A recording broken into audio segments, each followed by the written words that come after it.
아멘. 함께 합독했던 말씀 중심으로 항상 겸손하라 라는 제목으로 연애 말씀을 나누겠습니다. 사회생활의 성공과 실패에 대해서 원인이 어디서 일어나는지 많이 연구되어 있습니다.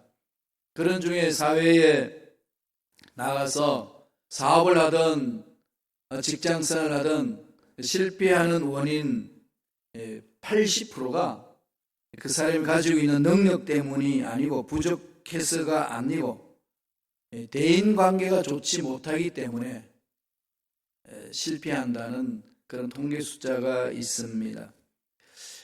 대인관계에서 제일 나쁜 영향을 주는 것이 뭐겠습니까? 잘난 척하는 거 아니겠어요? 자기 잘났다고 떠들어대는 사람, 교만한 사람이라는 거죠. 이 교만은 사회생활의 실패의 원인이 된다고 합니다. 하나님의 위대한 역사를 이루기 위하여 피조된 천사들이 있습니다. 그게 이제 복음을 전하는 가브리엘이 있었고, 그 다음에 군대 장관 미가엘이 있었고, 찬양을 담당하는 루시퍼 천사장이 있었습니다. 그 중에서 이 천사장이 하나님의 자리를 찬탈해서 반역하여 타락된 존재가 루시프입니다. 그들은 하나님의 자리를 찬탈하기 위한 거죠. 교만해서 성경은 그럽니다. 교만해서 그렇게 반역을 했다. 하나님이 가장 싫어하는 죄는 교만의 죄다. 그렇게 이야기를 합니다. 그러므로 저와 여러분들이 가져야 될 덕목은 최고라고 말할 수 있는 덕목이 뭐겠어요? 겸손입니다. 겸손. 예수님이 겸손하셨죠. 이 땅에 오신 것도 겸손이고 십자가 지신 것도 겸손이시고 사역하시는 모든 일에 있어서 겸손을 시작하여 겸손을 출발했습니다. 우리가 잘 아는 성 어거스틴, 성자라고 칭호하잖아요. 성 어거스틴이 제자들을 훈련시키면서 여러 말씀으로 훈련할 때 제자들이 묻습니다. 선생님, 우리 그리스도인 중에서 가장 어뜸이 되는 덕목이 무엇입니까? 그랬더니 어거스틴이 대답하기를 첫째는 겸손이다. 그러면 두 번째는 무엇입니까? 두 번째도 겸손이다. 세 번째는 뭡니까? 세 번째도 또한 겸손이다. 겸손에서 출발해서 겸손으로 나아가는 것이 예수를 닮아가는 자의 삶이라고 그렇게 이야기를 했습니다. 그럼 겸손이 뭘까요, 여러분? 여러분 겸손이 뭐라고 생각합니까? 겸손을 잘못 이해한 나머지 자기 비하라든지 자기 열등감이라든지 무조건 못한다고 말하는 거라든지 무조건 자기를 낮추는 거라든지 이런 쪽의 생각이 정말로 쉽습니다. 성경에서 말하는 겸손은 그런 의미에서 아닙니다. 성경에서 말하는 겸손은 딱 하나로 정의할 수 있어요. 겸손이란 하나님 앞에 서 있는 모습이라는 거죠. 상상해 보세요. 우주 만물을 창조하시고 전능하신 하나님이 계시는데 그 하나님 앞에 서 있는 자의 모습이 어떨까요? 뭐라고 말할 수 있는 자가 있을까요? 이게 가장 정확한 겸손에 대한 정의인 것 같아요. 제일 좋아요. 저도 보니까 겸손이란 무엇이냐? 전능하신 하나님 앞에 서 있는 자의 모습이다. 여기에 대해서 자기 잘났다고 말할 수 있는 사람 아무도 없을 겁니다. 그래서 오늘 우리 찬송했던 찬송가도 하나님 은혜로 나 같은 죄를 살려주셨습니까? 나를 돌아봤을 때 구원받을 만한 애 하나도 없는데 그런 행위 하나도 없는데 이렇게 살려주셨나요? 정말로 내가 말로 표현할 수 없다는 거죠.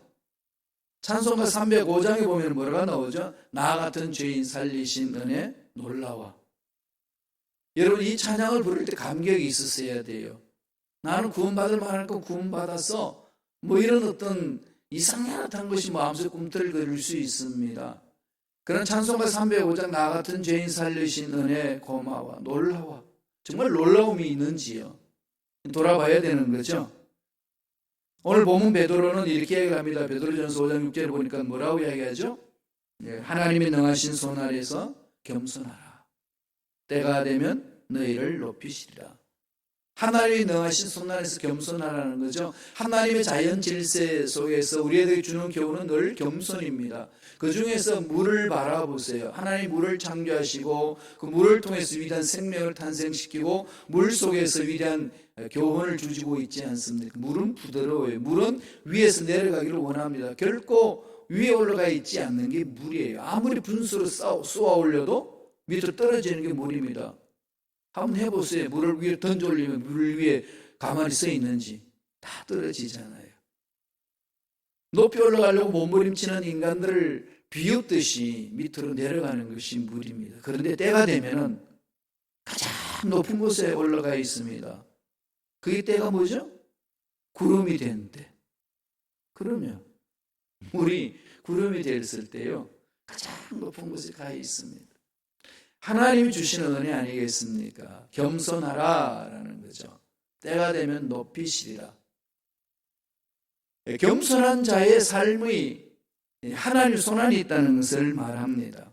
그러면 우리 저와 여러분들은 어떻게 해야 될까요? 겸손한 삶을 살아내야 됩니다. 겸손한 삶을 살아내야 되거든요. 그래서 항상 겸손하자. 항상 겸손을 향하여 달려가자. 내 성품은 겸손을 향하여 가꾸자. 이게 늘 외침이 있어야 되고 결단이 있어야 되는 거죠. 겸손한 자는 어떤 삶을 살까요? 오늘 본문에서 세 가지를 우리에게 말씀합니다. 첫째로 겸손한 자의 삶은요, 하나님만을 신뢰합니다. 다른 걸 신뢰할 수가 없어요.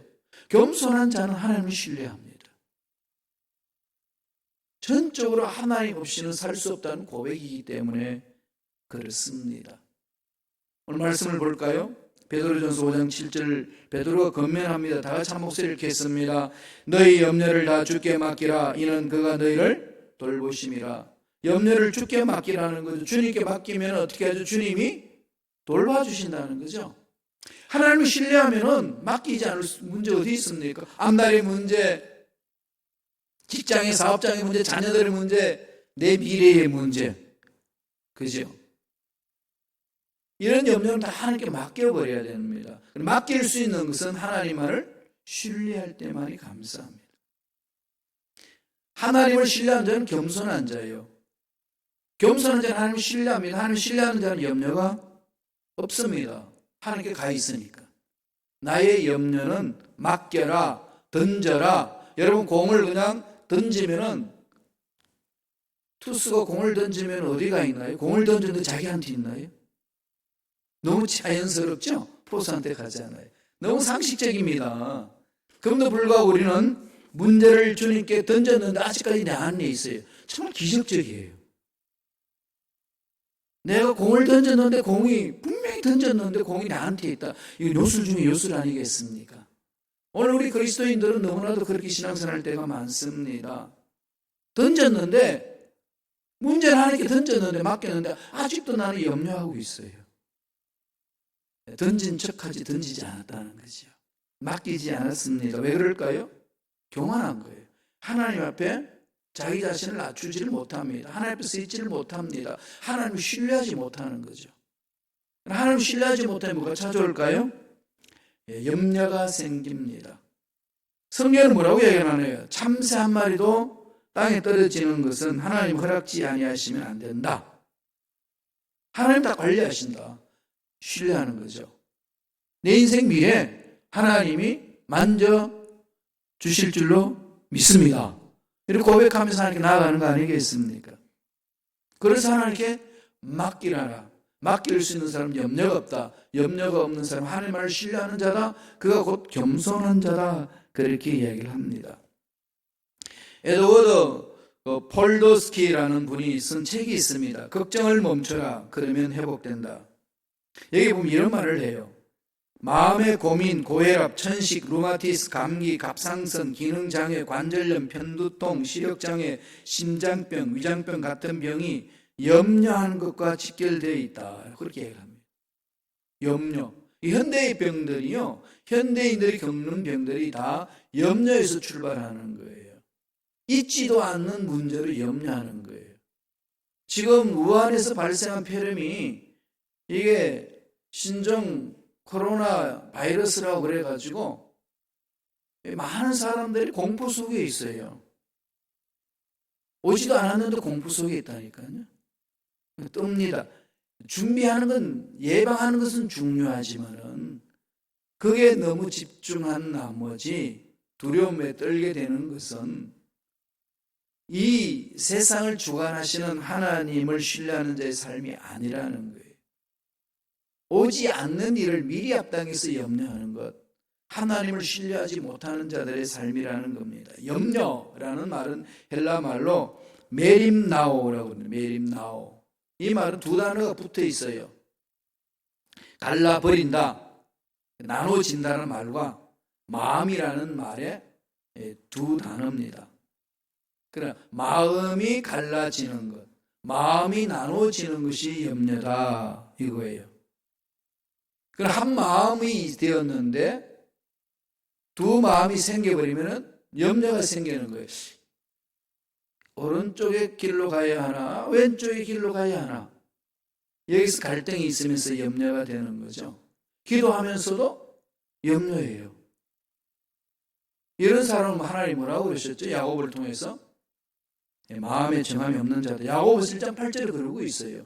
한번 읽어보실래요? 다 같이 한 목소리 읽습니다. 두 마음을 품어 모든 일에 정함이 없는 자로다. 하나님 응답하시겠어요? 응답 안 합니다. 하나님 앞에 응답받는 게 한 마음이에요. 언제나 하나님을 신뢰합니다. 겸손한 자가 하나님의 응답을 받을 수 있습니다. 겸손한 자는 뭐라고 그랬죠? 하나님을 신뢰하는 것, 하나님 책임져 주신다는 확신을 갖는 것, 이게 겸손이라고 이야기를 합니다. 그러므로 우리 신앙생활에 있어서 가장 최고의 적은 염려예요. 염려를 심어 넘습니다. 전염병만큼이나 무서운 병이에요.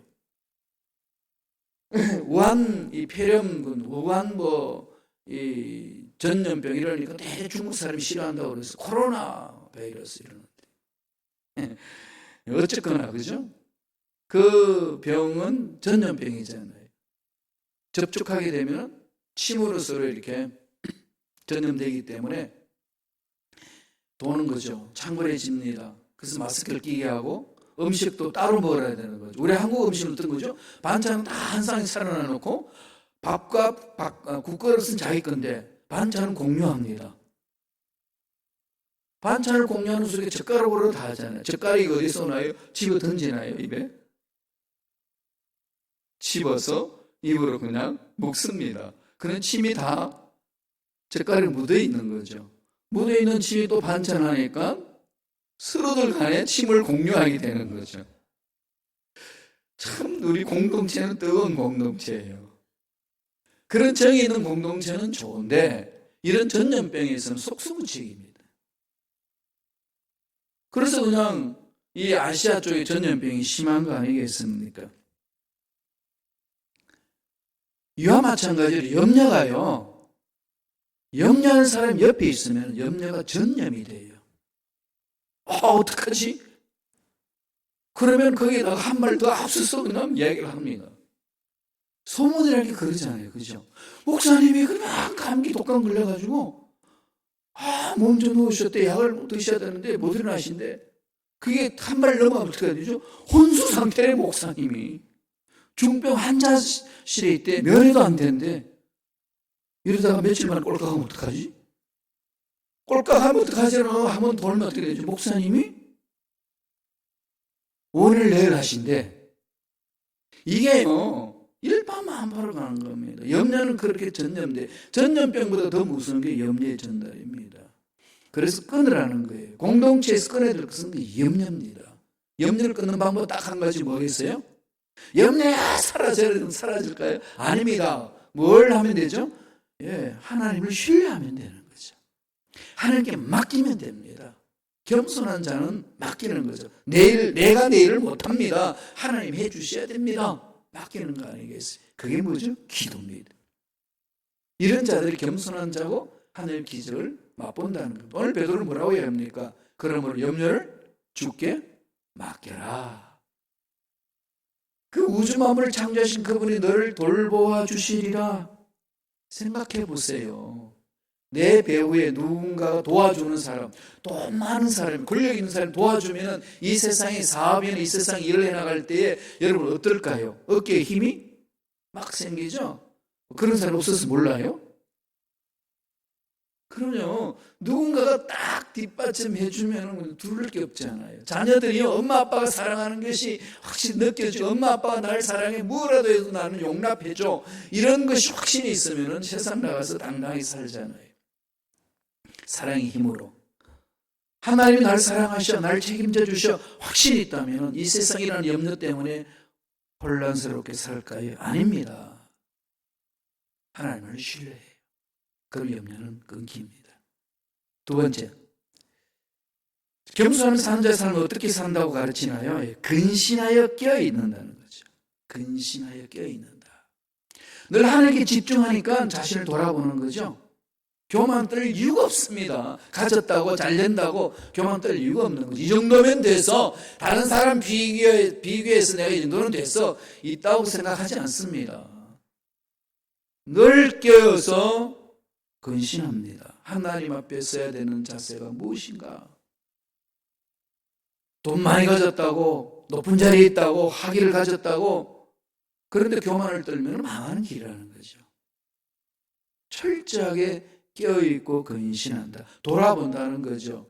베드로전서 5장 8절 9절 다 같이 한번 읽어볼까요? 한 목소리 이렇게 있습니다. 근신하라, 깨어라. 너희 대적 마귀가 우는 사자같이 두루 다니며 삼킬 자를 찾나니 너희는 믿음을 굳건하게 하여 그를 대적하라. 이는 세상에 있는 너희 형제들도 동일한 고난 당하는 줄을 알미라. 마귀가 우는 사자같이 으르렁거리면서 삼킬 자를 찾는다는 위협을 준다는 거죠. 두려움에 떨게 한다는 거죠. 이럴 때 우리들이 가져야 될 자세는 뭘까요? 마귀가 공격해 올 때 틈을 주지 말라는 겁니다. 사람 심리가 묘해요. 귀신이 무서우면은 귀신을 멀리하면 되잖아요. 귀신을 멀리하지 아니하고 귀신을 무서워한다 그러면서 귀신 영화 좋아하고 공포 영화 좋아하고 그런 마귀를 끌려가는 것들이 많습니다. 그런 영화 보고 화장실도 못 가면서도 그 영화를 이렇게 봐요. 사람의 심리가 그렇습니다. 귀신이라는 존재는요, 사탄, 마귀, 귀신 이 존재들은요, 사람들에게 염려를 심어주고 두려움을 갖게 하는 존재들입니다. 그래서 모든 것이 귀신이다라고 해석하는 사람들이 있어요. 그러면은요, 감기도 귀신이고, 너와 나의 관계도 귀신이고, 물질이 어려운 것도 귀신이고, 그러나 늘 귀신을 두려워해요. 늘 귀신에 떨려 삽니다. 그런 귀신에 사로잡혀 사는 거예요. 그냥 24시간 늘 귀신에 그냥 생각하면서 삽니다. 그런 사람 자유함이 있겠어요? 없어요. 그 대표적인 사람 누군지 아시나요? 예, 무당들이에요. 무당들은 떨어요. 정말로 귀신한테 사로잡혀서 막 점을 치는 귀신들이, 점쟁이들이 있거든요. 작두 위에 춤추는 귀신, 마귀들이, 점쟁이들이 있어요. 이 작두는 이 종이를 놓으면 싹 잘라질 수 있는데 그곳에서 막 춤을 추는데 발도 안 베어요. 왜? 귀신이 잡고 있으니까. 신비적인 힘으로 잡고 있잖아요. 그런데 그건 떨고 있어요. 그가 귀신이 노하면 자기는 작두에서 서지 못한다. 그래서 늘 귀신 속에 사로잡혀 있습니다. 오늘 사도 바울은 베드로는 뭐라고 그럽니까? 근신할 끼어라. 마귀가 우는 사자같이 삼킬 자를 참고 찾는다. 그러니까 너희들은 이런 일 저런 일 있을 때에 귀신에게 마음을 빼앗기지 말고 내가 이 당하고 있는 문제를 통하여서 하나님이 나에게 무슨 유익을 주실 것인가를 생각하라는 거죠. 바꾸라는 겁니다. 생각을 바꾸셔야 돼요. 사업이 안 된다 그러면 안 되면 망한다 어떻게 될 것인가 이렇게 가지 말고 하나님은 전능하신 분이시기 때문에 하나님 마귀를 멸할 수 있고 안 되는 것을 없애버릴 수 있고 죽는 자도 살리시고 없는 것도 있게 하시는 하나님이시다. 이쪽으로 방향을 돌리라는 겁니다. 훈련하셔야 돼요. 늘 말씀드리지만 컵에 물이 반쯤 있습니다. 여기 바라보는 시각이 다 다르잖아요. 없다는 쪽에 보면 뭘까요? 컵에 물이 반밖에 없다는 쪽으로 생각합니다. 그러나 있다고 생각하는 사람들을 어디로 강조를 할까요? 컵에 물이 반이나 있어. 채워진 것을 통해서 하실 수 있다는 거죠. 안드레와 빌립이 그 관계입니다. 야, 주님이 제자들에게 먹을 것을 주라. 먹을 때가 됐는데 기만 명이 되는 사람들 들판에 있습니다. 배고파합니다. 그냥 돌려보내지 말고 먹을 것을 먹여주라는 겁니다. 빌립이 똑똑하잖아요. 계산합니다. 주님, 이 많은 사람들을 먹이려면 3천만 이상이 필요하고, 그래도 돈 없어요. 그럼 돈 있다는 할지를 어디 가서 사옵니까? 안 된다는 것 쪽에만 자꾸 생각해서 그렇게 해석을 해나갑니다. 그렇게 외치는 거죠. 공동체에서 일하다 보면 꼭 그런 사람들이 있고, 신앙생활 하는 사람들 중에 꼭 그런 사람이 있습니다. 빌립 같은 사람. 그가 틀린 말은 안 해요. 맞는 말이에요. 거짓말하는 사람이 아닙니다. 정직한 사람이에요. 정직하냐 거짓말 하느냐 안 하느냐 이 문제가 거기서는 아니지 않습니까? 어디를 보느냐는 거죠. 안드레는 뭘 합니까? 뭘 그걸 주라고 그랬더니 뭔가가 주님이 하실 수 있는 일이 없는지 찾습니다. 있는 걸 찾는 거죠. 있는 것을 찾아왔는데 어린아이 도시락을 가져옵니다. 거기는 내면 속에 뭐가 있을까요? 한 번도 경험해보지 못한 하나님의 능력을 사모하는 것이 그 속에 있지 않겠어요? 이거 있는데 주님, 이걸 어떻게 안 되겠습니까? 그죠? 가능성을 가지고 달려오잖아요. 하나님이 일은 그렇게 하는 거예요. 신앙생활은 그렇게 가야 됩니다. 내가 가지고 있는 것 중에 하나님이 만지시면, 죽은 자도 살리시고 없는 것도 있게 하시는 하나님이 역사하시면 귀한 열매를 맺을 줄로 믿습니다. 주님이 받으시고 축사하시니까 기만 명이 먹고도 12광주리가 남았습니다. 우리는 잘 아는 내용이고, 그럼 그 잘 아는 내용임에도 불구하고 어떻게 하죠? 막상 기적을 맛볼 때는 그것을 안 합니다. 왜 그럴까요? 영적 싸움이기 때문에 그래요. 요한일서 3장 8절 보세요. 요한일서 3장 8절 보면은 우리의 삶에 대해서, 또 우리가 그 삶에서 어떻게 삶을 살 것인지를 잘 말씀하고 있습니다. 다 같이 읽어볼까요? 한 목소리 있습니다. 죄를 짓는 자마다 마귀에게 속하나니 마귀는 처음부터 범죄함이라. 하나님의 아들이 나타나신 것은 마귀를 멸하려 하심이라. 마귀를 멸하기 위해서 온 게 아니고, 주님이 이 땅에 오신 것은 하나님의 사랑을 전하시고 하나님 나라를 이 땅에 이루시는 것이 목적이에요. 하나님은 사랑이시다. 사랑을 체험하라는 거죠. 하나님 나라를 이루게 오셨습니다. 그러면 하나님의 사랑과 하나님 나라를 이루는 그곳에 뭐가 있을까요? 마귀가 있을 수 없는 거예요. 그런데 마귀만 멸하는 쪽으로 몰고 가면은 모든 게 마귀에 집중을 해버립니다. 오히려 그 마귀 잡힌다는 거죠. 주는 그러지 않습니다. 하나님 나라를 이루러 오셨는데 주님이 이 땅에 임재하는 곳에는 마귀가 멸합니다. 그리고 예수님의 능력을 신뢰하고 나가는 자는 마귀가 쫓겨나가는 거죠. 그래서 하나님 먼저 신뢰하고 하나님만이 책임져 주십니다. 해결됩니다라는 믿음을 갖고 나의 문제를 주는 흑암의 세력들을 향해 외쳐야 됩니다. 예수 이름으로 명하노니 마귀는 떠나갈지어다. 나에게 병을 주고 인간관계 깨뜨리고 앞날 방해하고 미래 두려움을 주는 마귀는 사라질지어다. 물러치는 거죠. 이건 그렇게 물리치기 전에는 목소리 큰다고 물러가나요? 안 해요. 속삭여도 물러가요. 마귀는 뭐 할 때? 주님을 신뢰할 때. 주님이 내 마음을 사로잡고 임재하실 때는요, 생각만 해도 마귀는 도망가잖아요. 주님이 임재하는 곳에 마귀는 같이 할 수 없습니다. 그러지 않고 믿지 않고 고함만 질러보세요. 안 돼요. 어둠을 향하여 어둠을 물러가라. 고함 질러보세요. 돌팔매질하면서 어둠을 향하여 막 물러가라고 외쳐보세요. 물러가나요? 안 물러갑니다. 어떻게 물러가죠? 불을 켜면 물러가요. 진리는 간단해요.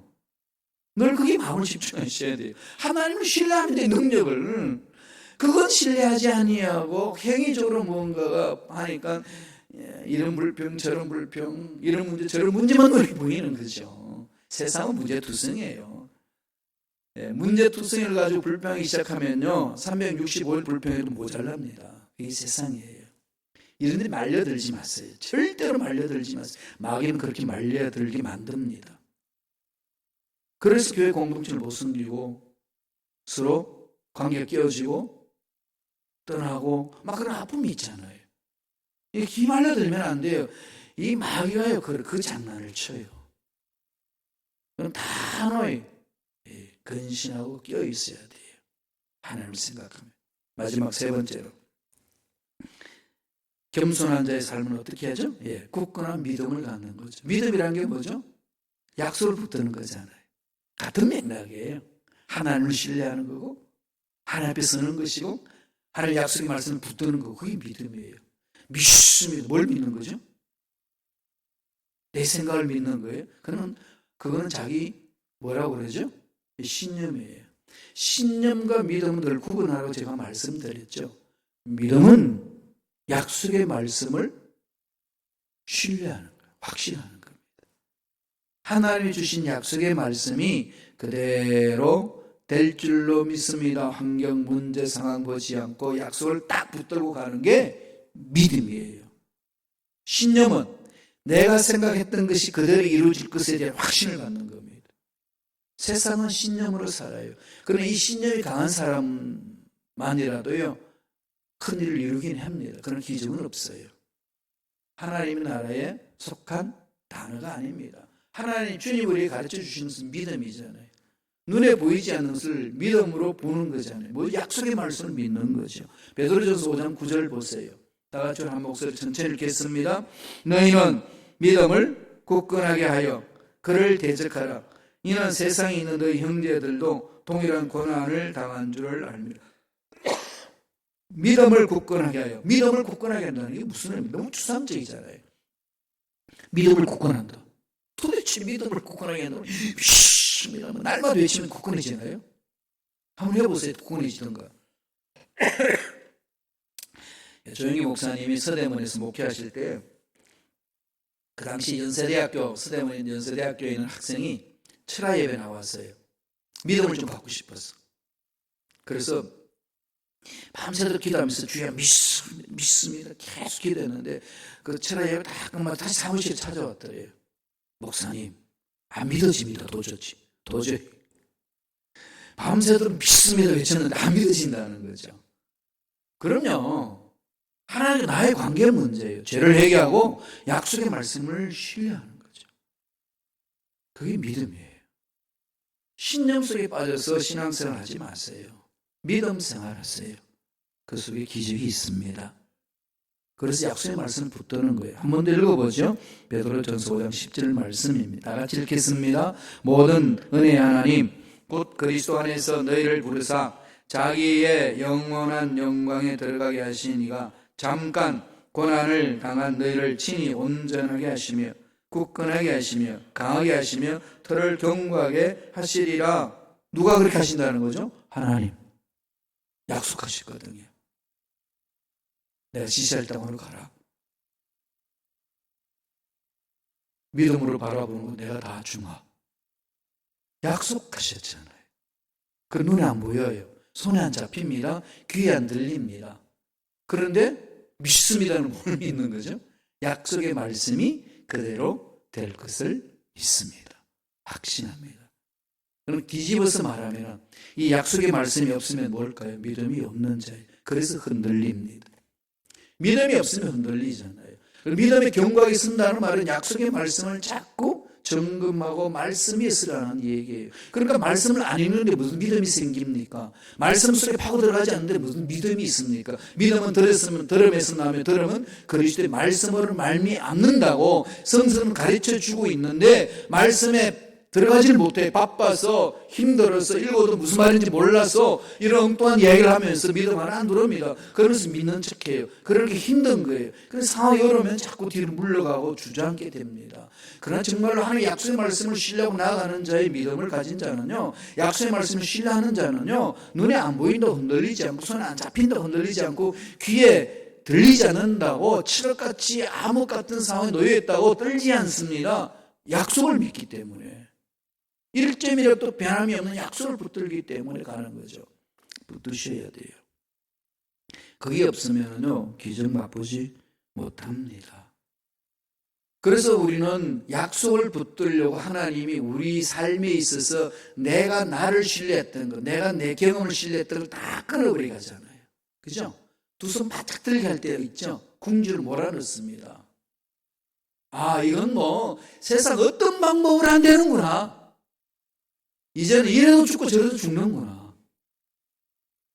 어떨 때는요, 속된 말로 말하면 2판 4판 될 때 있습니다. 하나님 왜 그렇게 우리 사랑하시면서 그런 끌고 갈까요? 하나님만 신뢰하라는 거죠. 네 인생의 문제, 네 사업장의 문제, 하나님이 책임진다. 이 말씀이잖아요. 근데 이걸 깨닫지 못하면 늘 얻어 터지는 거죠. 이리 얻어 터지고 저리 얻어 터지고요. 맷집이 얼마나 강한지 얻어 터져도 것도 없어. 그냥 계속 얻어 터져. 그리고 나중에 가가지고 두 손 바짝 듭니다. 주여, 주님만이 내 인생의 희망이십니다. 돌아오면 그때서부터 시작하잖아요. 성경 인물은 다 그렇게 해서 뒤집어지고 그렇게 해서 기적을 체험했습니다. 근데 이게 지금 무슨 말인지 이해가 안 되시면 좀 더 기다리셔야 돼요. 빨리 말씀 안에 돌아오세요. 시편 55편 22절에 주님이 이렇게, 하나님이 이렇게 우리에게 말씀해 주셨습니다. 다 같이 읽습니다. 내 짐을 야훼께 맡겨버리라. 너를 붙드시고 의인의 요동함을 영영히 허락하지 아니하시리로다. 야훼께 맡겨버리라. 그럼 뭐 하신다는 거죠? 너를 붙드시다. 누가 붙들어주죠? 하나님. 아무리 사람이 많이 붙들어줘도요, 붙들어주는 사람이 문제 앞에 사시나무 떨듯이 뜨는 사람들이 100명이 붙들어봐야 아무 쓸모 없어요. 그렇잖아요. 나는 이 많은 사람이 있어. 그거 아닙니다. 하나님이 기도원에게 전쟁 치러 갈 때에, 야, 전쟁 치러 가자 그러니까 기만 명이 모였잖아요. 다 돌려보냅니다. 몇 명 남기죠? 300명. 지혜롭게 싸울 수 있는 300명만 추수입니다. 하나님의 일은 숫자를 하지 않아요. 하나님의 일은 하나님의 마음 맞는 사람과 함께 일합니다. 우리는 자꾸 숫자에 휘말려 드는데 그거 이겨내셔야 돼요. 하나님은 하나님 마음에 드는 사람과 손잡고 일합니다. 그 속에 기적이 있습니다. 그런 자가 누구죠? 예, 약속의 말씀을 끝까지 붙드는 자. 이 겸손한 자예요. 자기를 신뢰하지 않고, 경험을 신뢰하지 않고, 사람을 신뢰하지 않습니다. 하나님을 신뢰하고, 하나님을 신뢰하니까 껴서 근신하죠. 약속의 말씀을 붙들고 믿음을 견고하게 만들어 갑니다. 이게 겸손한 자의 삶이에요. 그러므로 하나님 하시는 거잖아요. 우리가 한 거 뭐가 있겠어요? 모든 게 하나님의 은혜입니다. 하나님 모든 은혜로 고백함에 따라서 우리가 찾아나가야 될 것, 추구해 나갈 게 뭘까요? 딱 한마디, 겸손하는 거예요. 항상 겸손해야 합니다. 겸손이란 하나님 앞에 서 있는 자의 모습, 이렇게 정의할 수 있어요. 늘 하나님 앞에 서 있는 자로서 맡겨주신 일을 감당하는, 그래야 하나님의 주시는 기적을 맛보는 저와 여러분 되시길 간절히 축원합니다. 기도하겠습니다. 하나님 감사합니다. 오늘도 우리에게 생명 주셔서 은혜를 사모하게 해주시니 감사합니다. 이제 하나님만을 신뢰하며 나아갑니다. 끼어서 근신하며 달려갑니다. 약속의 말씀을 붙들고 믿음에 견고해져서 기적을 맛보는 자 되기를 원합니다. 성령이여 역사하여 주시옵소서. 감사하고 예수님 이름으로 기도드리옵나이다. 아멘. 우리 기도하기 전에 한번 찬양할까요? 나 주님의 기쁨 되기 원하네. 내 마음을 새롭게 해서, 좀 마음을 새롭게 하셔야 돼요. 주님 바라보시면서, 주여, 주님 오실 그날까지 이젠 마음을 새롭게 하고 2020년 2월 첫째 주인데 이때 다시 결심 결단합니다. 달려가기를 원합니다. 역사해달라고. 우리 다 같이 한 목소리로 찬양하겠습니다.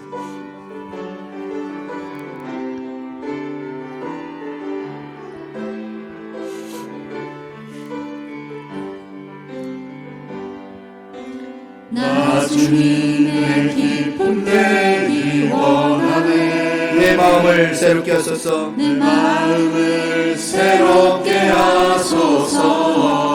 새 부대가 되게 하여 주사. 새 부대가 되게 하여 주사. 주님의 빛 비추게 하소서.